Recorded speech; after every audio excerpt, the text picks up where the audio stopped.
So basic question ये है कि इट्स अबाउट द फिलोसफी जो आपने हमें सिखाया है कि there is no right and wrong. हम किसी को इस तरह जज नहीं कर सकते just because they are different और उनका शायद मुख्तलिफ बिलीफ हो।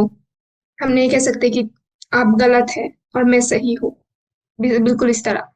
सो मेरा सवाल ये है कि इसका लाइन हम कैसे ड्रॉ करें और मतलब कहाँ तक मैं ये कह सकती हूँ कि आप जो भी बिलीफ रखते हो या आपकी एक्शंस तो आपकी बिलीफ को ही रिफ्लेक्ट करते हो, तो आप जो भी बिलीव करते हो या आप जो भी एक्शंस करते हो मैं जज नहीं करूंगी।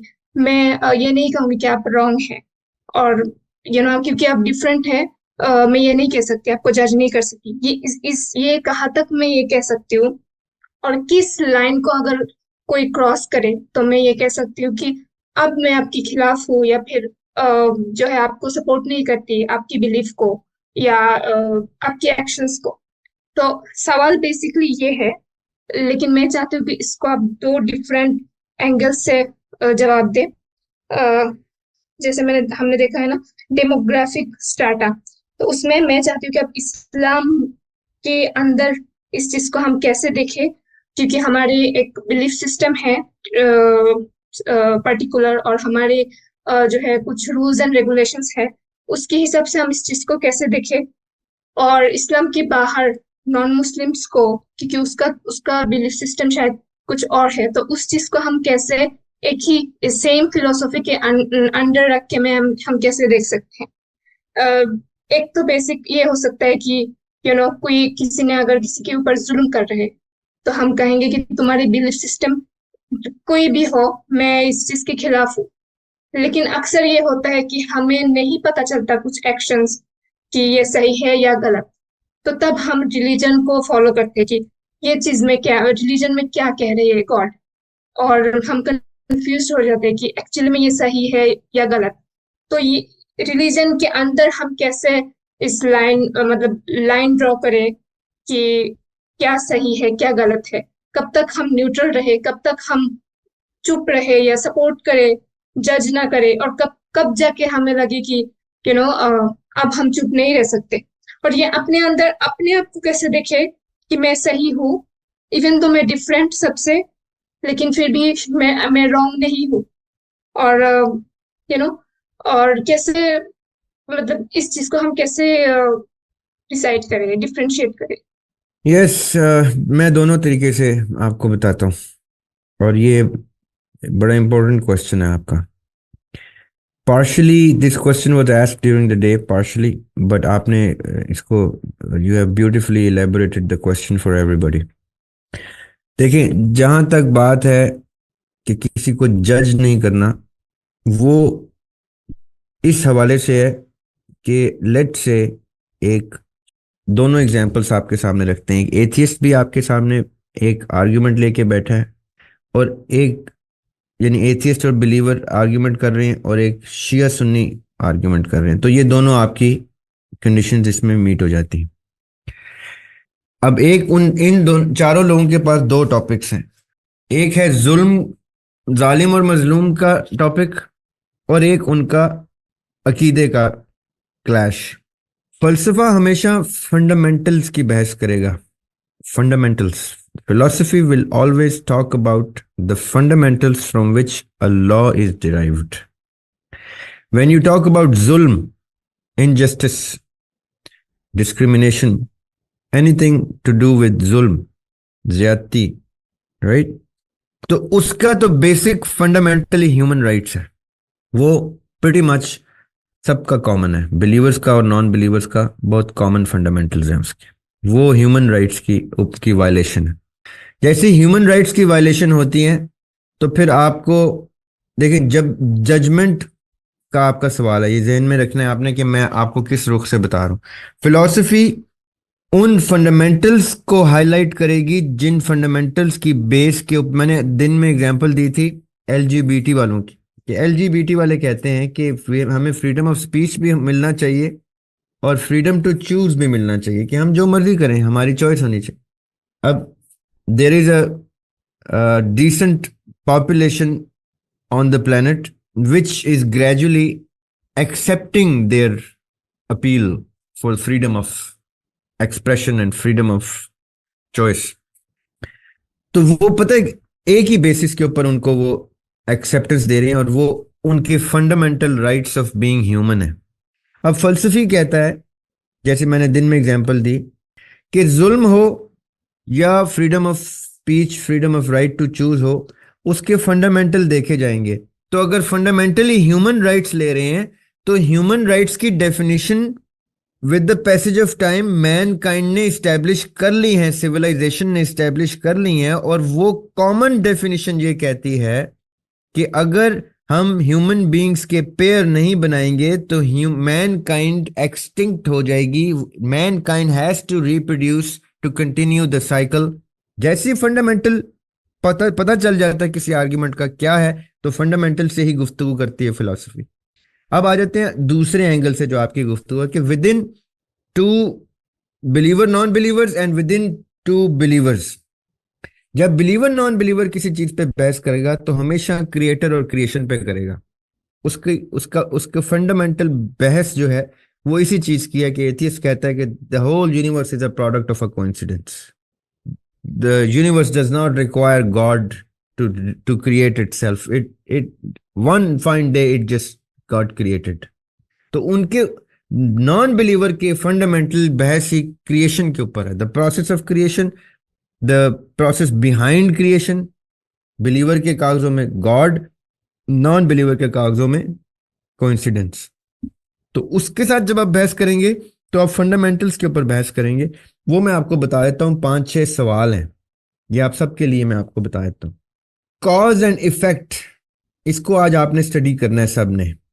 Cause and effect in the light of defence, in the light of defence of believers. I repeat, cause and effect in the light of defence for believers.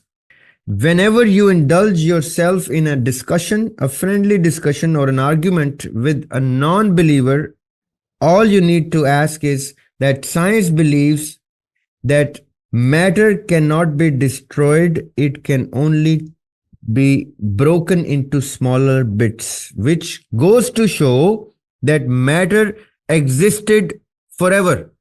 ये एक साइंस की थ्योरी है कि मैटर टूट फूट के छोटा हो सकता है, अपनी शेप चेंज कर सकता है, एनर्जी जो है अपनी फॉर्म चेंज कर सकती है, लेकिन ये दोनों चीजें मैटर और एनर्जी खत्म नहीं हो सकते. They can neither be destroyed and nor are they produced from something.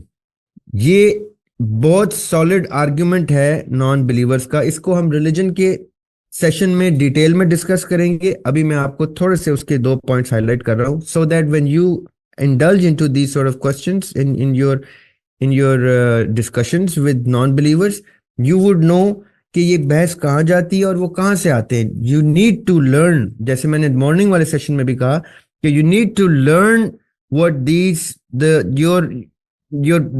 buddies, your friends, your brothers from other faiths believe in, so that when you talk to them, you have content and weightage in your discussion. All right? Non believers इन 2 चीजों के ऊपर अपना belief खड़ा किए हुए हैं कि matter and energy can not be destroyed, they can only change shapes into another. ये लॉ ऑफ थर्मोडायनेमिक्स में भी इसी के ऊपर बेस्ड है. So the question that the believers have in defence is that if matter existed from forever and it can only change shape, then where does the control of man come in? इंसान कैसे इसको control करने पे कादिर हो गया है? How are we changing energy into our desired direction? It means there is a superior intellect that can control matter and control energy and convert it into wherever or whichever direction man wants. So the creation of a super intellect, the creation of a superior intellect goes to show that this matter, as per science, cannot transform into a far superior intellect than itself. Meaning, energy और matter इंसान में नहीं change हो सके, superior intellect नहीं बन सके, तो it means कि इस सुपीरियर इंटेलेक्ट को बनाने वाला कोई और मौजूद है। मैटर और एनर्जी को तो इंसान ने अपने ताबे कर लिया, इंसान ने कंट्रोल कर लिया। इसका मतलब है इंसान के पास एक सुपीरियर इंटेलेक्ट है, इसको बनाने वाला इससे भी एक सुपीरियर इंटेलेक्ट होना जरूरी है, जिसने मैटर भी क्रिएट किया, जिसने एनर्जी भी क्रिएट की, और ये सुपीरियर इंटेलेक्ट भी क्रिएट किया जो इंसान के अंदर मौजूद है। ये साइंटिफिक आर्ग्यूमेंट है जो हमारे से पहले बुजुर्गाने दीन, असातिज़ा, इन non believer teachers, professor, scientist के सामने रखते हैं, तो जिसके ऊपर नॉन बिलीवर्स कहते हैं कि इसका जवाब साइंस के पास नहीं है। The only book that has given an answer to this question of cause and effect is the Quran, from the Old Testament to the final testament. सिर्फ ये किताब है जो कहती है कि अल्लाह ताला ने कैसे तख्लीक किया, जो तख्लीक का प्रोसेस तक बताती है, from embryology to the advent of stars and planets, और ये तक बताया कि मैंने ये सितारे सयारे, ये कुरान पाक में लिखा हुआ, ये सितारे और सयारे सजावट के लिए नहीं बनाए ये दुनिया। हाँ, ऐसे सितारे और सयारे बनाए हैं जो तुम दुनिया से जब निकल के आखिरत में आओगे तो तब तुम्हारे हवाले किए जाएंगे।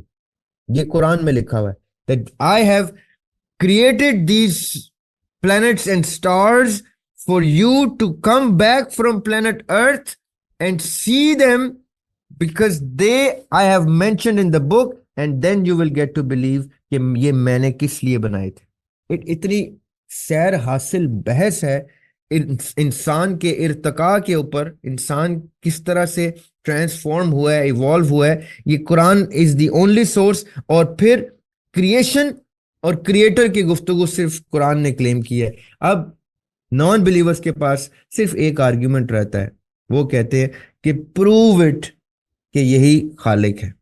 तो उसके ऊपर बहस की जा सकती है, उसके ऊपर कोई एतराजात हैं, कोई काउंटर्स हैं, कोई काउंटर नैरेटिव है, कोई किसी किस्म का लॉजिकल एविडेंस है उनके पास, तो वो आप कहें कि वो हम उसके लिए डिस्कशन रखने को तैयार हैं। So this is a complicated question that you have triggered. It will come in the religion session with detail answers. मैं कुरान पाक की आयत आपके सामने रख के आपको बताऊंगा कि कौन कौन सी आयत का मुताला आपने याद कर लेनी है। 5, 10, 15 आयत में आपको दूंगा जो आपने दुआओं की तरह, सूरतों की तरह याद कर लेनी है, उनकी अरबी भी और उनकी उर्दू भी और उनकी इंग्लिश भी, so that you know that अल्लाह ताला ने मोमिन को वो सवाल और वो जवाब कुरान पाक में दे दिए हुए हैं जो अल्लाह ताला को पता था कि नॉन बिलीवर्स उनसे पूछेंगे। And then I will also tell you some websites, जो बहुत कन्वीनियंट वेबसाइट आपके हमारे मुस्लिम ब्रदर्स ने बना दी हैं हम लोगों की आसानियों के लिए। You can get answers to from those questions as well. But just to wrap it up the last part of the question, और जब शिया सुन्नी बहस हो रही होती है या एक with in the belief Protestant Catholics की बहस हो रही होती है या अहले हदीस अहले सुन्नत की बहस हो रही होती है, तो उसमें फलसफी जो होता है, फिलॉसफी जो होती है, वो फंडामेंटल्स को डिस्कस करते हैं कि तुम भी एक अल्लाह को मानने वाले हो, तुम भी आखिर नबी को मानने वाले हो। जहां पे डिफरेंस आएगा वो हमारे अकीदे से रिलेटेड नहीं है, इसलिए we do not want to indulge into anything. हमारा अकीदा जो हमें जन्नत की तरफ या अल्लाह की तरफ लेके जा रहा है वो कॉमन है, हमारा कलमा कॉमन है, हमारा बिलीफ कॉमन है, हमारा नबी कॉमन है, हमारी किताब कॉमन है। पोस्ट विसाल ऑफ द प्रॉफिट सल्लल्लाहु अलैहि वसल्लम जो हिस्टोरिक रेफरेंसेस हैं वो डिफरेंस बनते हैं, उसकी खैर है, वो डिफरेंस आपके अकीदे को डैमेज नहीं करते, इसलिए don't worry about it, don't indulge into that as well. I hope I am जरा ज़्यादा डिटेल में चलेगी बात, but I hope you got a bit of, because your question is very detailed. इसके ऊपर हम रिलीजन में बहुत डिटेल में डिस्कशन करेंगे।